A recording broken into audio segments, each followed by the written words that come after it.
Hi guys, I am Nasir Khan and you are watching NK's Grammar Galaxy। आज हमारा ये grammar Galaxy का पहला वीडियो है। इसमें हम सीखने जा रहे हैं ग्रामर बेसिक टू एडवांस्ड।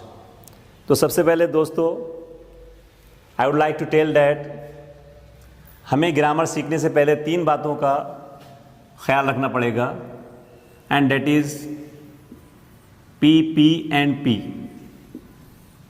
ये 3 पी को हम ध्यान में रखें। First P stands for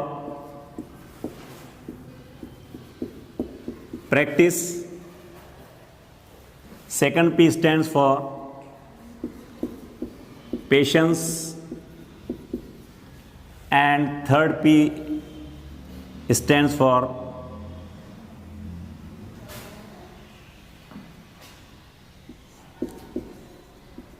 perseverance।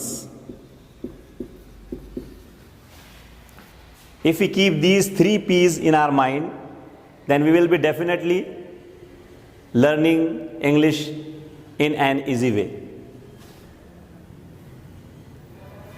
शुरू करने से पहले मैं कुछ मोटिवेशनल लाइंस आपके साथ शेयर करना चाहूँगा एंड दोज लाइंस आर: साहिल के आसपास मिलेगा ना कुछ तुझे, साहिल के आसपास मिलेगा ना कुछ तुझे, मोती की तलब है तो समंदर खंगाल ले। तो आइए शुरू करते हैं हमारा पहला ग्रामर का चैप्टर, जिसकी शुरुआत होती है अल्फ़ाबेट से। मैंने हमारे इंट्रो में आपसे एक प्रॉमिस किया था कि हम ग्रामर को बहुत आसान तरीके से सीखेंगे और बेसिक से सीखेंगे। तो शुरुआत करते हैं बहुत बेसिक से। बेसिक अंग्रेजी लैंग्वेज की शुरुआत होती है अल्फ़ाबेट से।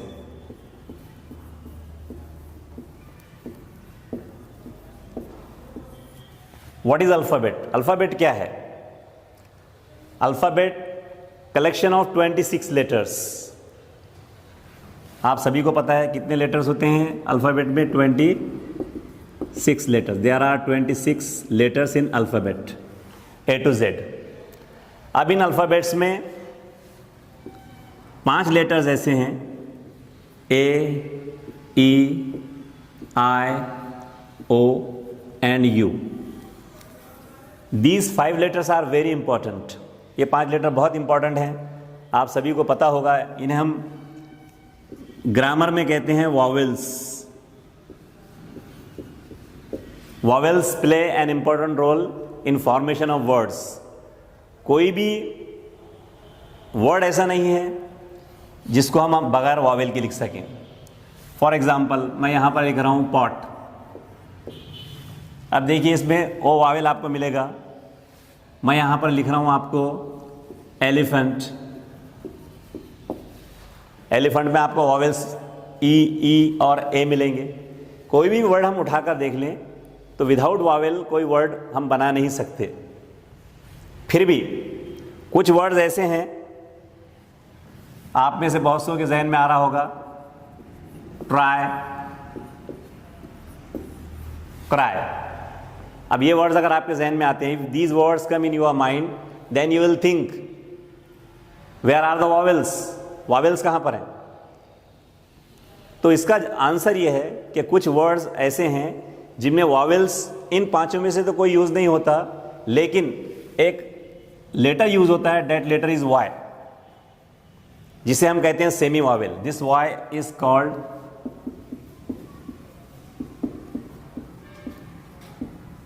Semi vowel. तो हम ये देखेंगे कि अगर इन 5 में से, out of these 5 letters vowels, if there is not any vowel in any word, then there must be Y. अगर ये इनमें से कोई नहीं है तो छठा आपको वाई वहाँ पर मिलेगा। इन 6 लेटर्स के बगैर अंग्रेजी का, दुनिया का कोई वर्ड हम बना नहीं सकते। इस बात को आप ध्यान में रखें। तो ये अल्फ़ाबेट हुए 5। अब रिमेनिंग जो 21 हैं, रिमेनिंग 21 लेटर्स हैं, उसका क्या नाम है? What do we call those remaining 21 letters, तो वो रिमेनिंग 21 लेटर्स कहलाते हैं consonants.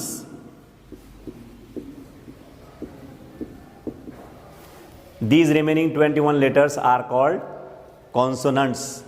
Consonants A, E, I, O और U को छोड़कर जितने लेटर्स हैं वो कॉन्सोनेंट्स कहलाते हैं। अब ये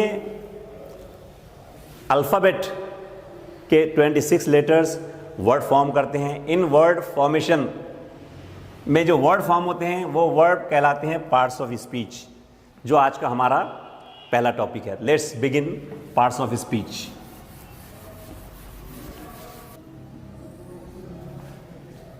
जब हम इंग्लिश यूज़ करते हैं तो हमें अलग अलग वर्ड्स यूज़ करने पड़ते हैं, उनकी कैटेगरी। ये जो कैटेगरी कहलाती है parts of speech. There are 5 parts of speech. There are 8 parts of speech in English. ध्यान रखिए आप। First one is noun, second one is pronoun, third one is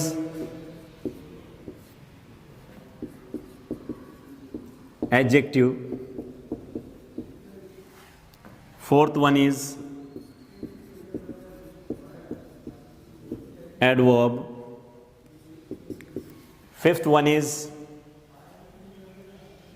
preposition,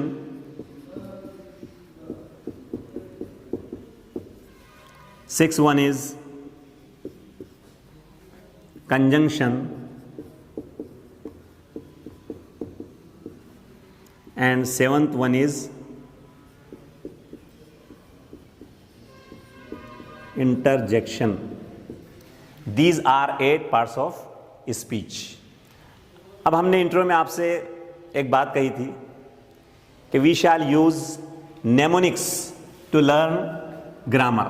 mnemonics, look at the spelling, MNEMONICS। Mnemonics, mnemonics means techniques to remember things. Mnemonics use करेंगे हम, तो हम पहला mnemonics parts of speech याद करने के लिए हमारे पास में है NP वापसी। अब इसको हम याद रख सकते हैं इस तरह। NP याद करने एक मशहूर एक्टर है Nana Patekar. NP, N for Nana, P for Patekar. Nana Patekar की वापसी फिल्मों में, इस पर से आप याद रखिए। NP वापसी, नाना पाटेकर की फिल्मों में वापसी पार्ट्स ऑफ स्पीच याद रखने के लिए एक बेहतरीन नेमोनिक्स आप ध्यान में रखें। अब हम इसे 1 बाय 1 इसको समझते जाएंगे। तो पार्ट्स ऑफ स्पीच में जो फर्स्ट पार्ट ऑफ स्पीच है वो है नाउन। तो आइए सीखते हैं नाउन और उसकी काइंड्स। नाउन्स हम सभी को पता है,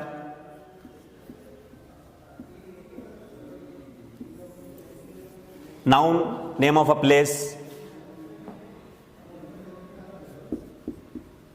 person, thing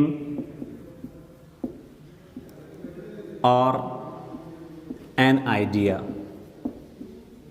It is called noun. संज्ञा कहते हैं इसे हिंदी में, उर्दू में हम इसे इस्म कहते हैं। अब यहाँ देखते हैं हम नाउन की काइंड्स। कोई भी नाम देख लें हम, वो नाउन कहलाता है। उसकी काइंड्स देखते हैं हम यहाँ पर।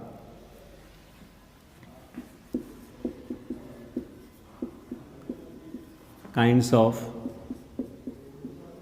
नाउन। काइंड्स ऑफ नाउन को पहले ले लेते हैं। पहली काइंड बहुत popular, proper noun.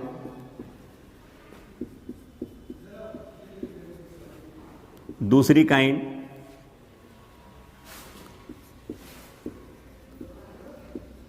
Common noun. Third kind abstract noun,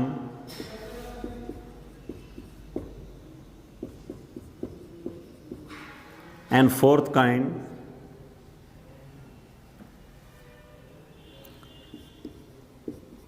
collective noun.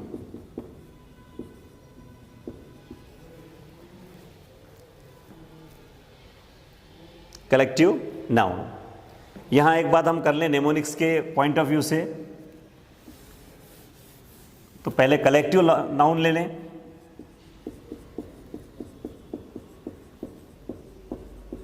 और फिर एब्स्ट्रैक्ट नाउन ले लें।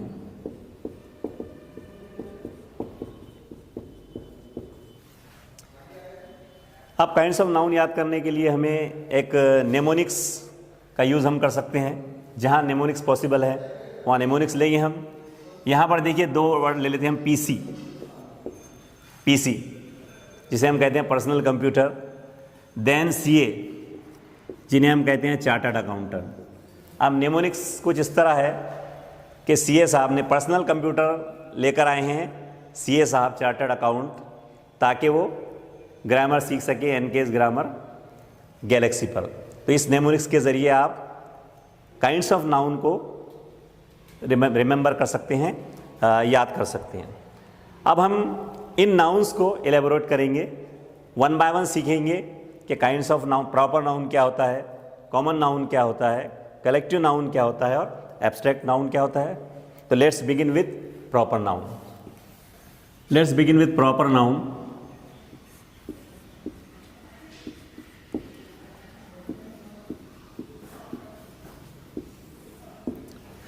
Proper noun, for example Mumbai,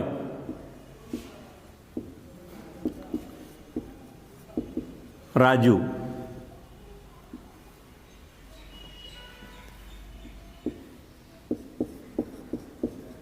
Delhi,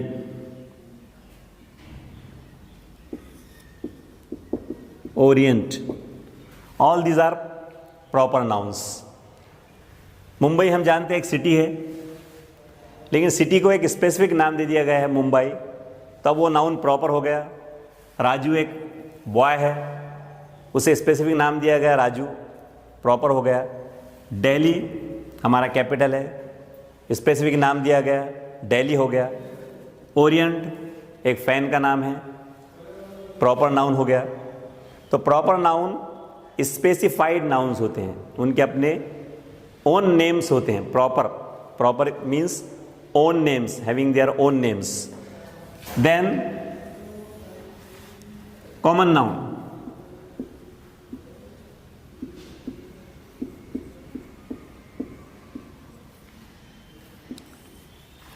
अब मुंबई एक प्रॉपर नाउन है। Common noun city, any city. अब कोई इसका स्पेसिफिक नाम है, it may be Delhi, it may be Kolkata, it may be Nagpur, it may be Akola, any city. Raju boy, any boy in the world, कोई भी बॉय हो सकता है। Then again city, then fan, any fan. Common noun, common noun ही अगर उसे नाम दिया जाए तो प्रॉपर नाउन हो जाते हैं, इसका आप ख्याल रखें। Then comes collective noun.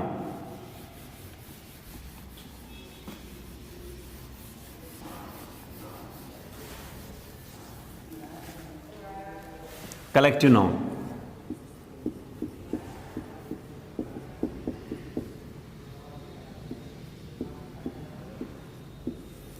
Collective, collection, collection of something. लेकिन एक बात यहां पर याद रहे, किसी चीज का कलेक्शन जब उसे एक समझा जाए, for example army, generally it is considered as one, singular, army.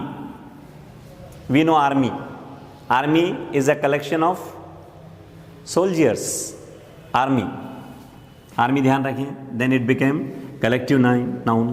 Class, group of students, then it becomes collective noun. Bunch,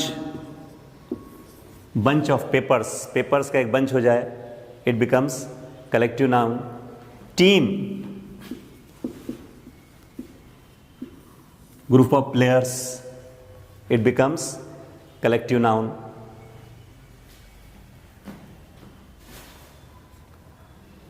Crew, किसी जहाज पर काम करने वाला एक अमला, staff, that is called crew. तो ये वर्ड्स जो किसी का कलेक्शन होते हैं कलेक्टिव नाउन कहलाते हैं. नेक्स्ट बढ़ते हैं हम पार्ट्स ऑफ स्पीच में अगले नाउन की काइंड की तरफ, and that is abstract noun.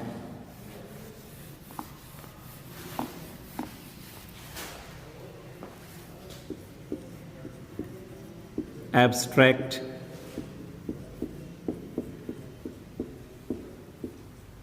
Noun,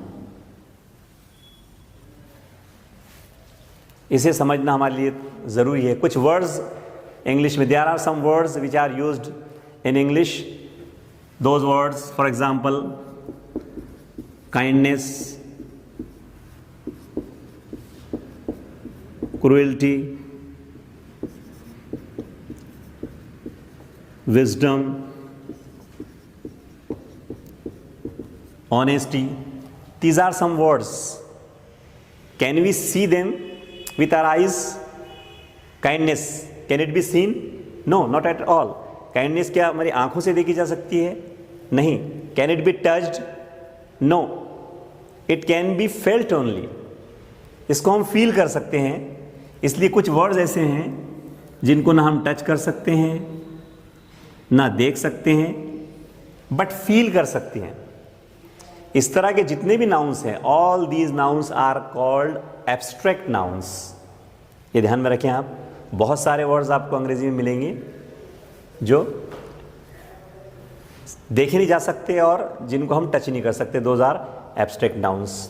तो यहाँ पर पार्ट्स ऑफ स्पीच का पहला पार्ट नाउन यहाँ पर हम एंड करते हैं. आशा है आप उसको समझ चुके होंगे. नेक्स्ट